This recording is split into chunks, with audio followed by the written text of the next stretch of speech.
참 예수님, 오늘은 12월 13일 성녀 루치아 동정 순교자 기념일입니다.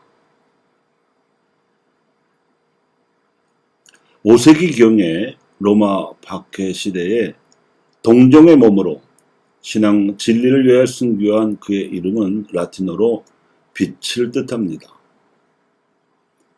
발라함은 지파별로 자리잡은 이스라엘을 보고 별 하나가 솟을 것임을 보고 신탁을 선포하였는데, 예루살렘 성전의 사제들은 성전에서 군중을 가르치시는 예수님께 무슨 권한으로 가르치는지를 따져 물었습니다. 빛을 알아보지 못한 것이지요. 여기서 별은 빛이요, 권한은 법입니다. 본시 로마에 전해진 신앙 진리는 동방에서 전해진 빛이었습니다. 반면에 우리 민족에게 신앙 진리의 빛은 그 서방에서 지구 반바퀴를 돌아서 전해졌습니다. 천주교 교리를 한문과 유학적 사유를 통해 저술한 천주 시르이라든가 아예 유교와 도교 등 중국의 차원 높은 도덕적 사유로 창작된 칠극을 비롯하여 서양 성경을 한문으로 번역한 성경 직해 등 한역 서학서들이 그 빛을 받아서 진리의 빛을 찾던 조선 선비들에게 비추어준 반사경들이었습니다. 이 성학자 선비들은 성교요지, 천주공경가, 자산오보, 주교요지, 목민심서, 경세유표 등을 저술하여 우리 교례에게 두고두고 진리의 빛을 반사해 주었습니다. 특히 천주공경가와 주교요지는 처음부터 한글로 쓰여 보급됨으로써 한문을 모르던 서민층 신자들에게 큰 도움을 주었습니다. 이들은 한결의 민중으로서 한문이나 유학을 몰랐을 뿐 하느님을 믿는 조국적 심성에서는 유학자들보다 더 뛰어난 영적 감수성을 지녔기에 박해 중이었음에도 불구하고 천주교 교리에서 진리의 빛을 알아본 한결의 아나빔들이었습니다. 하지만 성경은 동방의 아시아에서 태어났습니다. 아시아는 고대 문명과 종교의 발상지입니다. 서양인들이 동방을 창의적 직관과 명상을 통하여 고유한 정신세계를 구축하고 발전시킨 신비의 땅으로 여겨온 것은 결코 과장이나 무리가 아니었습니다. 아시아에서 나온 이 세계 종교들에는 모두 경전이 있어서 시간과 공간을 넘어 온 인류를 진리로 이끌고 있습니다. 빛은 동방에서라는 오래된 서양 격언이 이를 잘 반영합니다. 그 중에 한 빛이 히브리 문명의 경전인 성경이었습니다.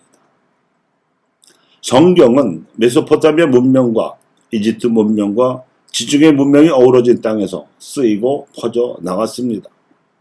지중해 문명, 즉 그리스 문명과 로마 문명의 우월성을 주장하면서 이 두 문명의 상속자로 자처하는 서양인들은 오랫동안 성경을 하느님께서 자신들에게 내려주신 선물인 양 여겨왔습니다. 그러나 그들은 성경이 그리스 문명과 로마 문명보다 훨씬 앞서 생겨난 고대 근동의 두 문명, 메소포타미아 문명과 이집트 문명의 영향을 받은 히브리 문명의 산물이라는 사실을 근세에 들어와서 알게 되었습니다. 또한 고대 근동어를 연구하는 서양학자들은 유럽 언어들의 원조로 여겼던 그리스어와 라틴어가 동방의 산스크리트어, 페르시아어, 세모와 피니키아어에 연결되어 있다는 사실에 매우 놀라워하였습니다.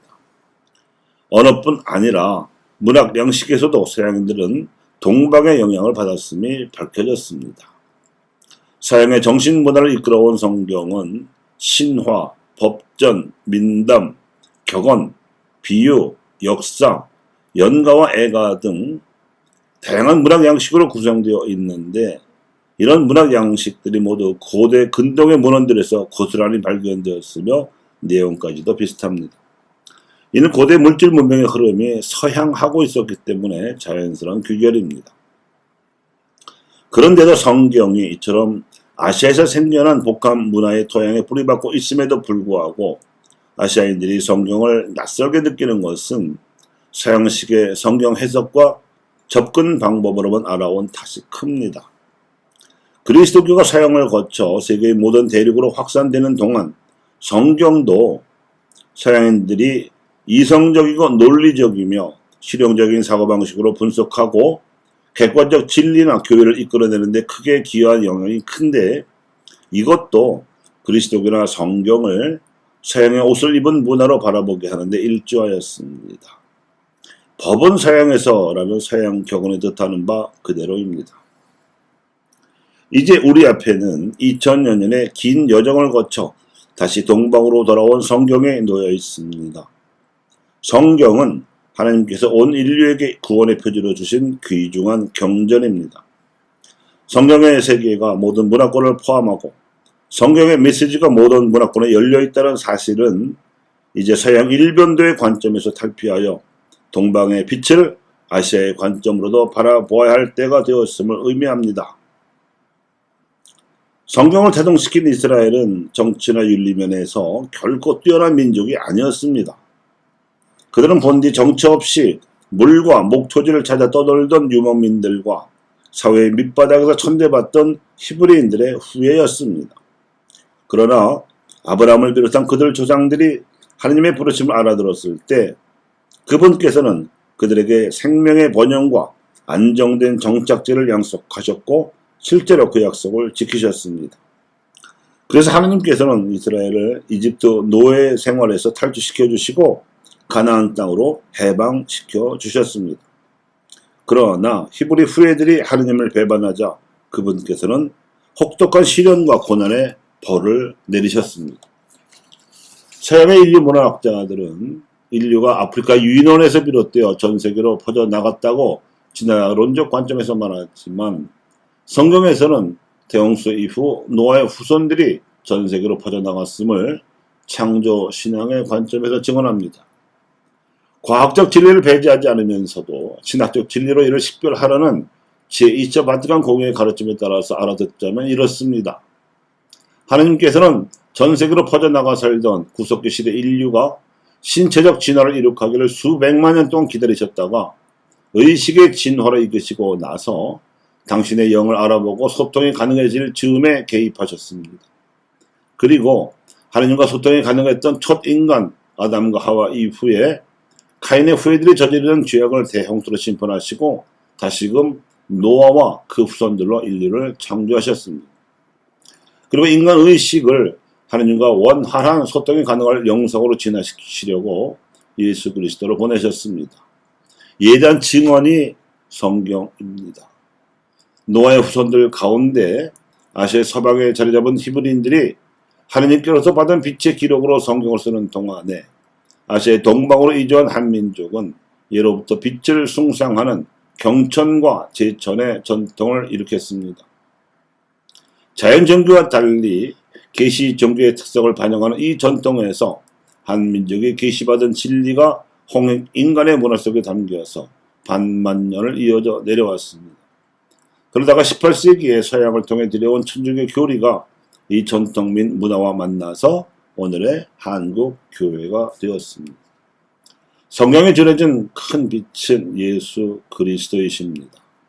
이분은 인류에서 진화하신 존재가 아니라 하나님께서 보내신 존재였습니다.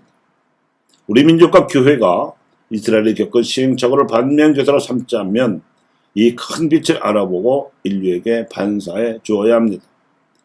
그래서 예수 그리스도의 빛을 온누리에 비추어 줘야 할 민족들의 빛이 되어야 합니다. 최근 전 세계인들의 공감을 얻고 있는 한류의 물결이 선한 영향력으로 지속되어 온 인류에게 하나님의 빛으로 비출 수 있기를 바랍니다. 또한 지구상 마지막 남은 분단 국가인 남북한이 그 여세를 몰아서 평화 통일을 이룩하여 동북아시아는 물론 아시아의 보고와 과업도 성취함으로써 사랑의 문명을 세우는 향도가 되기를 기도합니다. 교우 여러분, 빛은 동방에서 옵니다. 이것이 인류 역사에서 드러난 하나님의 섭리입니다.